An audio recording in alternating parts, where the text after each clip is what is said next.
Chris. And I'm Dave. We're Horror Happy Hour. And tonight, this is dedicated to Tony Baggs, who has been our #1 promoter. We don't know why, but thanks a lot. We really do appreciate it. You're evidently our #1 fan. Thank you very much. Tonight's review is going to be Sexy Killer. Sexy Killer. Directed by Miguel Marti, written by Paco Cabezas, and starring Macarena Gomez. As Barbara, who is freaking awesome. Totally awesome. Whose name I believe they took from Night of the Living Dead. Yeah, I think you're right. I actually do think you're right on that. I think that's where they took it from. This is like a hodgepodge of it's basically a Horredy that just encompasses all little tidbits from other movies. You know, you got everywhere from, pays tribute to it, not really copies it.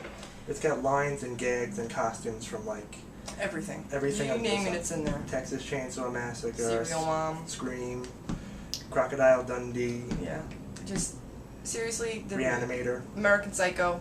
Yeah. There is just so many little lines, little outfits, little changes in personality that you just like, oh, I know where that's from, I know where that's from. Like, the chick was totally the female Patrick Bateman. Essentially. She was dropping hints that she was a murderer to everybody constantly. Now, this was Spanish, so expect subtitles, but it's also a metafictional horredy. So expect her to be talking at the audience the entire time. Yes, a lot of audience participation. She's very aware that this is a movie. Yes, yeah, she is. She is. She even does little commercials. Yes, for a plastic bag. Which are extremely entertaining, might I add. Which then she throws over some poor sap's head. Yes, and well, because his sexual performance was awful, and then when she told him so, he hit her. Very subpar.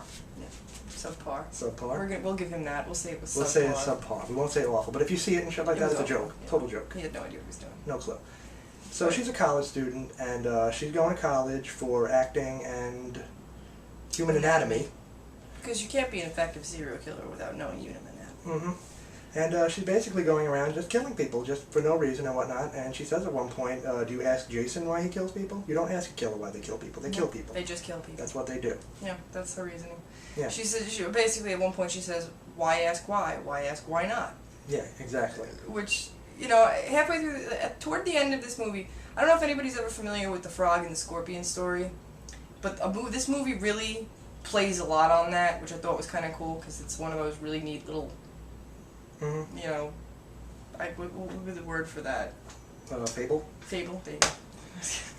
Cautionary tale. Of course, yeah. So anyways, this movie is wacky out of its mind. Oh, yeah, it doesn't stop. Everything about this movie is wacky. But I will warn you about the subtitles, though, because I know a lot of people don't like subtitles to begin with, and these move really fast. Because everybody's talking like, and that the subtitles are moving just as fast as they talk. That was Dave's version of Spanish language right there. Yeah, so, even when there's dialogue, there's no dialogue, there's her monologuing, so there's, never not subtitles. Yeah. She is, but it was so fantastic that you get right into the groove of reading the subtitles right away. It doesn't bother you so much.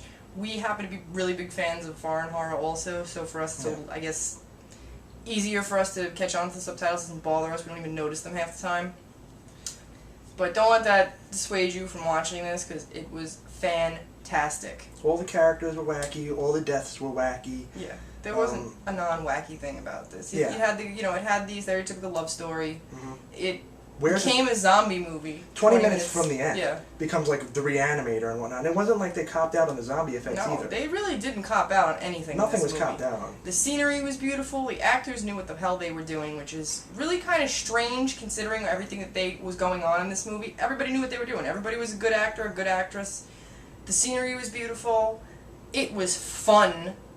It was a circus of complete madness. Yeah, it really was. And what I liked about it is that even if you don't like horror, even if you hate horror, you would probably still enjoy this movie. Yep, it unapologetically wears all of its influences like a quilt of many colors. Ooh, that was a good one. Thank you. I'm gonna write that down. That's good. I probably. But he is right though. It really did. It didn't, and you didn't feel cheesy for it. It didn't make it cheesy. Which, a lot of times when movies do that, when they try to put that kind of humor in there, it kind of comes across as oh, okay, I get it, you got the Scream guy running around killing people. Ooh. It really didn't seem cheesy. It fit with it, and it stuck with it. It just kept going. This movie came right out the gate like Speedy Gonzales hopped up on methamphetamine. They even almost had a Matrix scene in it. Dude, I swear, almost. Almost. It was almost there. As soon as Actually, it was more like a Kill Bill scene. No, I'd say it was Matrix because all of a sudden the building blows up and they go flying out the window like in slow motion. Flying jump kick slow-mo. Yeah, whereas like he lands on his ass and she lands on her feet because let's face it, she's a sexy killer. She's a sexy killer. But also she did, the chick that played Barbara did an amazing job portraying that she was a narcissistic sociopath. She was. Yeah. And if she isn't in real life, I'd be shocked. She killed people for wearing a dress that she liked, for a bad sexual performance, for hitting her dog with the car. She killed people by ramming a mop stick through their head while they were in a bathroom Some of these death scenes were fun and top-notch. Beating some cop's head in with like the trunk of a car. Yeah. I mean, killing, like pressing her high heel into some dude's temple. Yeah. This movie didn't stop, and like I don't Really want to give you too much away because we really do want you to go and see this movie. I think you really have a good kick out of it. Yeah, September 14th the DVD comes out. Apparently September 14th is the day for movies. It is, really is. Really. It is. Mark it on your calendar. Yeah, and before that, our anniversary is the day before, so you can totally wish us an happy anniversary. Happy anniversary. For bringing you great horror. For bringing you grade A horror. Yeah, informing you on it. Yes. That's what we're doing. We're informing you. Yep. Very funny, very wacky, very over the top. This is going to be one that because usually Spanish horror, like as of nowadays, is like very serious. And this was not. This did not even take itself seriously, which I like to see in a movie. A lover, anyways, and whatnot in the plot. Because I know I missed out on this part. He has like a machine that he can like display the images that you're thinking onto a screen. Yes. Okay, like I don't know if you've ever seen it, but Unforgettable with Ray Liotta. Yeah, very similar to that. It was another one of its influences. Yep. Or even Minority Report. Minority Report, yeah. This really touched every base it could possibly touch. Crocodile Dundee. Well, yes. Man, that is a knife. That is, he is a knife. So I'm gonna give this movie an 8 out of 10. I'm gonna say 8 out of 10 also. It had a few flaws in it. I wouldn't rate it a 10. Wouldn't go that far. The plot was all over the place. Yeah. I will say the plot was all over the place. But you will have fun. You're gonna have a ball. Yeah. This is fun. So. Yeah. Moral of the story, Dave? Moral of the story is women's liberation is basically another way of freeing the beast all over the back of some guy's head. Yep. So, with that, we're our happy hour, and we're out. So, have a nice night.